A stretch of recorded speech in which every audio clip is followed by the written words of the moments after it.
Hello guys, Splicer here. Now today I want to talk to you about the Ghost Recon Wildlands DLC, Narco Road. Now I want to give you an honest review on what I think of it and what it offers in terms of extra additional gameplay to the original and how good and bad it really is. One point I'd like to note is it is extremely buggy. I know it's brand new, but I'd like to see some of these bugs ironed out, as I can see from this mission here. It is just ridiculous, and this is all over the DLC. Anyway, we'll get onto it now. So the story behind it is you're a CIA agent working in South America again, and your focus is to infiltrate a few gangs to then take out the leaders of those gangs. So this DLC is not connected to the original game. You're a different person, you're a different character. You have to create a new character at the start of the DLC, and you enter the game separately from what you would the usual game. So you're not expected to carry over any of your weapons or that sort of thing from the main game to the DLC, which I think is a massive shame, because I was expecting to get a lot of new weapons and vehicles you could then take into the main game, and it would add additional areas and additional places to the map that you could then explore and use all of the equipment you've already collected. But that's not the case. So the way it works then, so you've got 3 main bosses, and then once you've defeated all those 3 main bosses, you then get access to the overall boss of bosses. So you get 4 additional provinces to play through, but like I said before, that's not in addition to the provinces you have before, and you get close to the main bosses by building up a reputation in amongst that gang.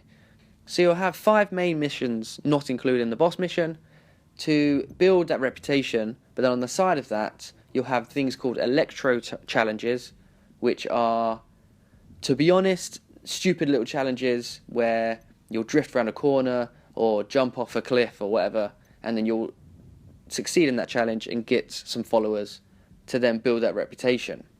Then once you get to a certain level, you then get access to the boss mission, you take it on, and then you're able to kill that boss. So in addition to the side activities that you can do with the drifting and the jumps and that sort of thing, you've also got cartel activities that you can partake in.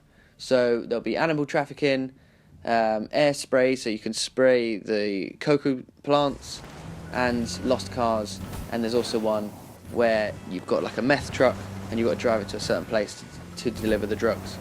And all those things will increase your reputation in that gang, and then, like I say, get you one step closer to taking out that boss. So when you start the DLC then, you start at Ghost level 20 to begin with, and a lot of your skills are already pre-filled in. So you can see here, your weapon stats are already filled to a certain degree: drone, item, physical, and squad.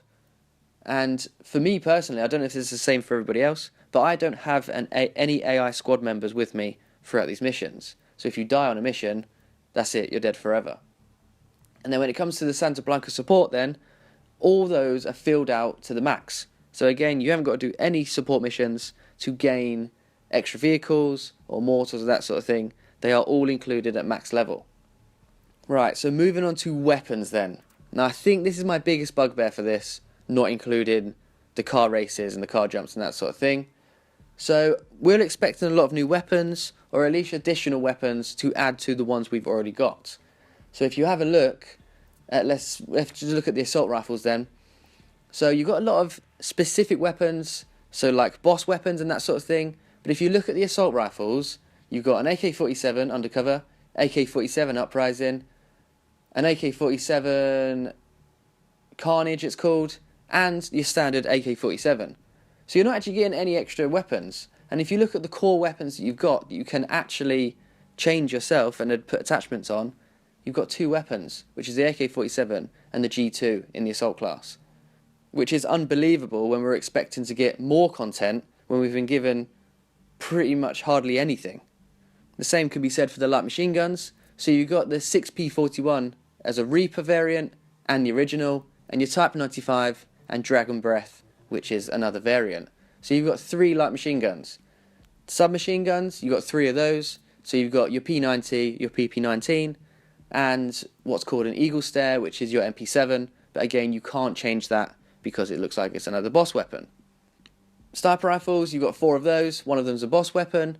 But again, none of these weapons are new compared to what you can get in the original game. So if you look at the shotguns here, you've got 2 that you can get, 1 that you can actually amend, and both of them are part of the original game as well. The same also goes for handguns as well. So you can see here you've got the P45T, which you can edit and customize parts. I've obviously got the Jackdaw pistol from the Assassin's Creed pack, Scorpion, a Desert Eagle, and a Desert Eagle. So really, you've got a Desert Eagle and a P45T that you can actually edit and add attachments to. And like I said before with the stats, so you can see here you've got frag grenades, mines, C4, all of it, because a lot of them are pre-filled in to the max level. So it is good to get all this new content. Obviously you've got new motorbikes that look cool, there's monster trucks everywhere all over the map for some reason, which I think's a bit stupid, but again it's new stuff that you didn't have before. The vehicles as well, some of them have nitro, so you can push the nitro button and get like a boost on that vehicle.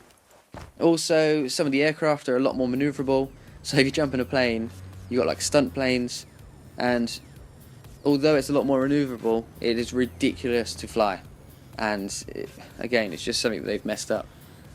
But to be completely honest with you, I think this DLC is a bit of a joke. It's nothing in addition to the main part of the game. There's nothing new really in it apart from vehicles and a few side missions that really mean very little, and they're very arcadey, and it takes away from the core of the game, which was a military open world shooter.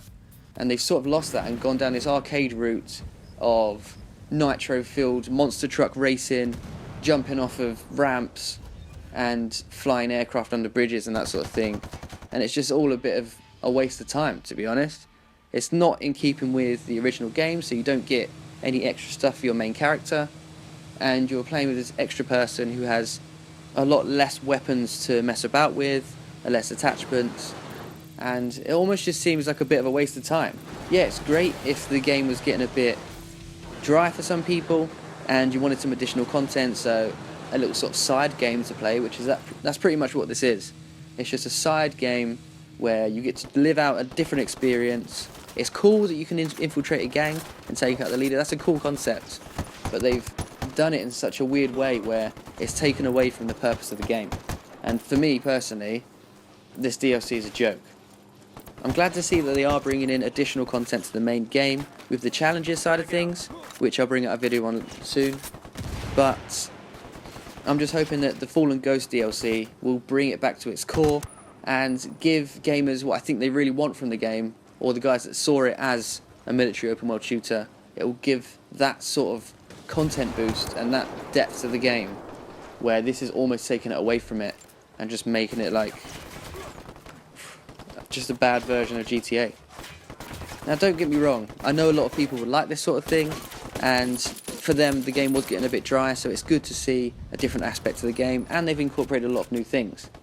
But bearing in mind people have brought season passes before the game was even brought out, expecting a certain standard for the game. Equally, the guys that are paying for the DLCs, they expect to get additional content for the game, where although you are getting an additional part to the game, it is not in keeping with the main content for the original. But like I say, it is just my opinion.